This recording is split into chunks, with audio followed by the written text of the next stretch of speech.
हरिओम। हम जब भी मंदिर जाते हैं कुछ ना कुछ मांगने के लिए जाते हैं।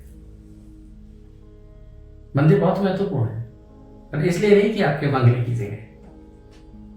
मंदिर बनाने के पीछे बहुत बड़ा उद्देश्य रहा।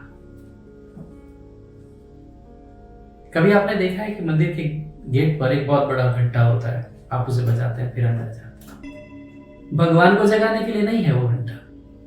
उस ध्वनि से आप ये जाग जाएं, आप ये समझ पाए कि आप जहां पर आए हैं वहां पर आपको अपनी दुनियादारी छोड़ देनी, और उस दुनियादारी को छोड़कर जिसके सामने आप जा रहे हैं उसके जीवन से कुछ ना कुछ सीख लेकर अपने जीवन में उतार पाए। और लगातार हमारी यही धारणा बनी हुई है। हम जहां भी जाते हैं जिसे भी भगवान बना देते हैं। जो भी हमारा काम करने को राजी हो जाए वो हमारा भगवान, क्योंकि हम जैसे हैं वैसा ही हमारा भगवान निर्मित कर लेते हैं। वास्तविक उस ईश्वर के प्रति या उस कृष्ण के प्रति, उस महावीर के प्रति, उस बुद्ध के प्रति हमारा कोई लेना देना नहीं, हमारा कोई लगाव नहीं, उससे हम जुड़ना नहीं चाहते। हम तो हमारा सिर्फ इतना सा मतलब सीधा करने जाते हैं कि वहां जाएं, घंटा बजाएं और एक पर्ची लगाएं, वो उस पर साइन कर दे, अपना काम हो जाए। जैसे आप भगवान नहीं, एक मजदूर के पास जा रहे हैं, एक सेठ जी के पास जाते हैं, सेठ जी जरा पैसा चाहिए।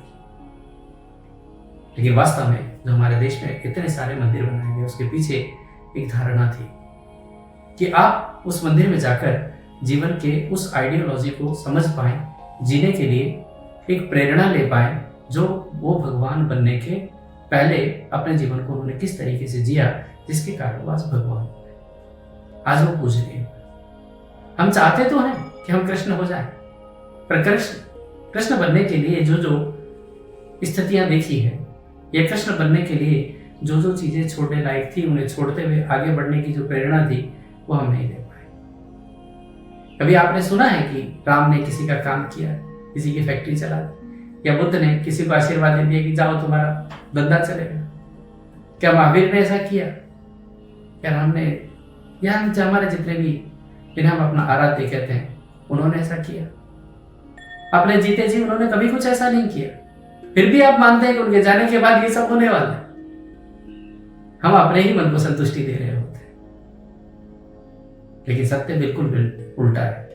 वो मंदिर बहुत सार्थक है यदि हम वहां जाकर कृष्ण के जीवन से सीख सके, बुद्ध के जीवन से सीख सके, महावीर के जीवन से सीख सके। जिन्हें वो छोड़कर आए हैं, जिनकी व्यर्थता उन्होंने जान ली है, और जानने के बाद वो महावीर और बुद्ध बने, उनसे आप वही मांग रहे हो जो वो छोड़ के आए। अगर वो आपको सच्चे हृदय से प्रेम करते हैं, वो आपको अपना मानते हैं, तो निश्चित मानिए वो आपको ऐसा कुछ नहीं देने वाले, जिसके कारण आप बुद्ध होने से वंचित रह जाए, महावीर होने से वंचित रह जाए। लेकिन हमारी आकांक्षाएं, हमारी इच्छाएं बस यही तक है कि हमें कोई लेना देना नहीं कि तुम होगा कृष्ण। अगर तू मेरा काम करता है तो कृष्ण है, नहीं करता तो कोई मतलब नहीं। हम कहते हैं हम बड़े आस्तिक हैं, हम पूजा करते हैं, हम इससे प्रेम करते हैं, लेकिन प्रेमी वो नहीं है जो अपनी विश लिस्ट ले जाकर दे दे कि भैया तुम मेरा ये काम कर दो तो तुम हमारे प्रेमी हुए, हम तुम्हारे प्रेमी। प्रेमी का सीधा सा अर्थ है कि जिसे आप प्रेम करते हैं उसके संपूर्ण जीवन को अपने जीवन में आत्मसात कर लेना, एकाकार हो जाने का नाम प्रेम। इसलिए जब भी आज के बाद जब मंदिर जाएं तो उस घंटा बजाएं तो सोचिएगा कि घंटा बजाने की ध्वनि के साथ मैं यहां वर्तमान में उपस्थित हो पाया कि नहीं हो पाया। उससे पहले आगे मत बढ़ जाओ। जब कृष्ण के सामने जाओ तो देखना कि क्या कृष्ण की तरह अंधेरे में मैं उजाले की किरण यानी अपने आप में आत्मविश्वास भर पा रहा हूं कि नहीं भर पा रहा। कहीं ऐसा तो नहीं कि मैं किसी और का सहारा ढूंढ रहा हूं कि कोई आएगा और अंधेरे से मेरा हाथ पकड़कर बाहर निकाल देगा। ये जीवन ऊर्जा जो कृष्ण में थी वो अपने जीवन में सीखने जैसी, अपने चित्त को सिखाने जैसी। इसीलिए कहते हैं कि कोई भी गरीब या परेशान व्यक्ति परमात्मा के नजदीकी नहीं प्राप्त कर सकता, क्योंकि वो उसी में उलझा है। उसके परमात्मा की तरफ जाने का सीधा सा मतलब है कि वो सिर्फ अपने लिए कुछ मांगने जा रहा है, परमात्मा से उसका कोई संबंध स्थापित नहीं हो पाएगा। आज मेरी पत्नी बीमार है, भगवान ने ठीक नहीं किया। मेरा पति बीमार हुआ, भगवान ने ठीक नहीं किया।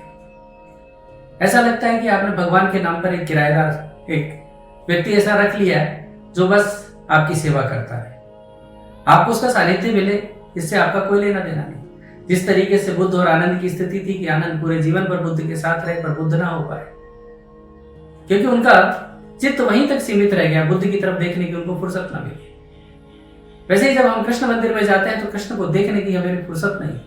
हमें तो अपने मांगने से फुर्सत हो तो हम कृष्ण की तरफ देख पाए, हमें मांगने से फुर्सत हो तो हम महावीर की तरफ देख पाए। महावीर नंगे हो गए, कहा सब व्यर्थ, कोई मेरे लिए उपयोगी नहीं दिखता, और हम उसी महावीर के पास जाते हैं जरा हमारी कपड़े की दुकान चलाते हैं। बड़ी अजीब स्थिति बना रखी है हमने। सोचिएगा कि जब भी आप मंदिर जाएं, क्यों आए?